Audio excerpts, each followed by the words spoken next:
Ο Σαρλ Ογκουστάν ντε Κουλόμπ μέτρησε τις ηλεκτρικές δυνάμεις μεταξύ φορτισμένων σωμάτων χρησιμοποιώντας μια δικιά του εφεύρεση, το ζυγό στρέψης. Ο ζυγός στρέψης του Κουλόμπ είναι ένα όργανο που μας επιτρέπει να επιβεβαιώσουμε πειραματικά την ποσοτική έκφραση του νόμου αλληλεπίδρασης ηλεκτρικών φορτίων. Αποτελείται από ένα κυλινδρικό ή τετράγωνο γυάλινο θάλαμο που κλείνει με ένα καπάκι. Στο καπάκι αυτό είναι συνδεδεμένος ένας γυάλινος σωλήνας. Ο γυάλινος σωλήνας καλύπτεται από την κεφαλή στρέψης ή αλλιώς κεφαλή ρύθμισης. Από την κεφαλή στρέψης αιωρείται η ίνα στρέψης. Η ίνα αυτή κρατάει μια οριζόντια βελόνα από λάκα που έχει στο ένα άκρο μια μπρούτζινη σφαίρα, ενώ στο άλλο άκρο έχει ένα κομμάτι κουφοξιλιάς. Το ύψος της βελόνας μέσα στο θάλαμο προσαρμόζεται από την κεφαλή ρύθμισης. Η κλίμακα που είναι περιγεγραμμένη γύρω από το γυάλινο θάλαμο χρησιμοποιείται για τη μέτρηση της στρέψης που παράγεται στην ίνα. Ας δούμε λοιπόν πώς, χρησιμοποιώντας το όργανο αυτό, ο Σαρλ Κουλόμπ εξήγαγε τον περίφημο νόμο του.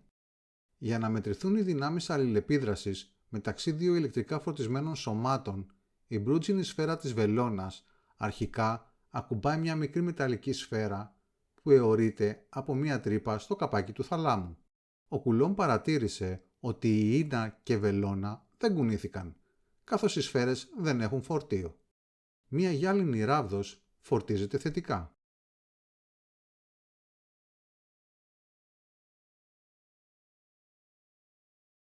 Η μικρή μεταλλική σφαίρα αφαιρέθηκε από το όργανο και ήρθε σε επαφή με τη φορτισμένη αυτή ράβδο.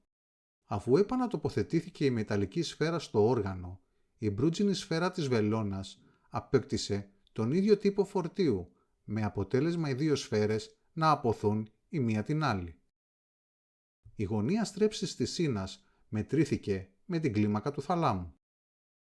Για να προσδιορίσει το λόγο μεταξύ της δύναμης της αλληλεπίδρασης και του ηλεκτρικού φορτίου στα σώματα, ο Κουλόμπ αφαίρεσε τη μεταλλική σφαίρα και την έφερε σε επαφή με μία άλλη ίδιου μεγέθους μεταλλική σφαίρα. Σαν αποτέλεσμα, το φορτίο που διατήρησε η μεταλλική σφαίρα μειώθηκε στο μισό. Η σφαίρα τοποθετήθηκε πίσω στο όργανο. Παρατηρήθηκε ότι η άποση μεταξύ των δύο φορτισμένων σωμάτων είχε μειωθεί. Στη συνέχεια, υπολόγισε το λόγο μεταξύ της δύναμης αλληλεπίδρασης και του ηλεκτρικού φορτίου μετρώντας τη γωνία στρέψης. Ο Κουλόμπ ανακάλυψε ότι η δύναμη μεταξύ δύο σημειακών φορτίων είναι ανάλογη του γινωμένου των δύο φορτίων και αντιστρόφως ανάλογη της απόστασής τους στο τετράγωνο. Οπότε η F είναι ανάλογη του Q1 επί Q2 προς R τετράγωνο και τελικά F ίσον K επί Q1 Q2 προς R τετράγωνο, με K μία σταθερά που ονομάσαμε ηλεκτροστατική σταθερά και ισούται με 9 επί 10 στην ενάτη Νιούτον μέτρα στο τετράγωνο ανά Κουλόμπ στο τετράγωνο.